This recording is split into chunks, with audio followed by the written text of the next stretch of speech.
Hi, it is a pleasure to join you. Hi, it's a pleasure to join you. So, we are talking about purpose. Purpose, purpose, purpose. So, one of the key secrets to overcoming fear, getting unstuck, and winning at the game of life is this concept of purpose. So, many of you who are listeners are speakers or want to be speakers. And so, the idea is, well, what am I going to speak about? Some of you already have programs that exist, but some of you want to develop programs. So I'm going to tell you some quick tips and techniques that you can use in order to maximize your speaking ability so that you can build confidence and do an even better job than you have done in the past with your speaking. So, number one, the topic that you're speaking on should be something that you have always been interested in. So if it's not something that you've been interested in the past and it's just something that you're coming up with today, chances are that's probably not that key purposeful area of expertise that you have and should be speaking on or feel like that's your purpose. So number one is just something that you have always wanted to talk about, think about, focus on. Two, quickly, a tip is, does that, when you get up and you speak about that particular area of expertise, do you feel energized? Do you feel joy?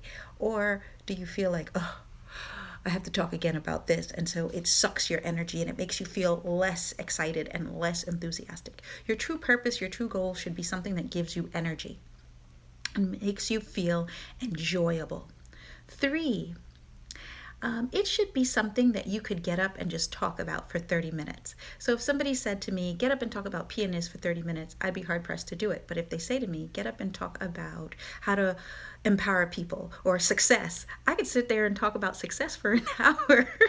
Okay, so that's a key area. Does it bring you energy? Does it bring you joy? And can you just talk about it for 30 minutes without anybody interrupting you? And some of you say, well, I would be shy to talk about it in a group of people. Okay, one on one. Could you sit and talk about it for 30 minutes with one person? Another thing is that people think their area of expertise has to be the area that they were educated in, but not necessarily. My area, undergrad, was political science. But would I really want to talk about political science? No, I'd want to talk about empowerment, how to overcome fear, get unstuck, how to live your best life. So it doesn't have to necessarily be the area that you were educated in. However, for younger people, it would make sense to go to school and get educated in the area that is your purpose, that is in line with who you're called to be. Another area is that it should be something that you have a natural ability or a natural inclination to. And I always give the example of my grandmother. She never took music lessons, she never took piano lessons, but she could sit down and just play the piano. And you would hear her and it would sound like she was playing something, but she never took a lesson. She didn't know how to read music. She was just playing from her heart. She had that desire, she had that drive.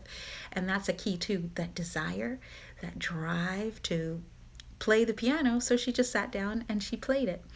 And another area in terms of purpose, people think about money all the time and, oh, this is going to make me $1 million.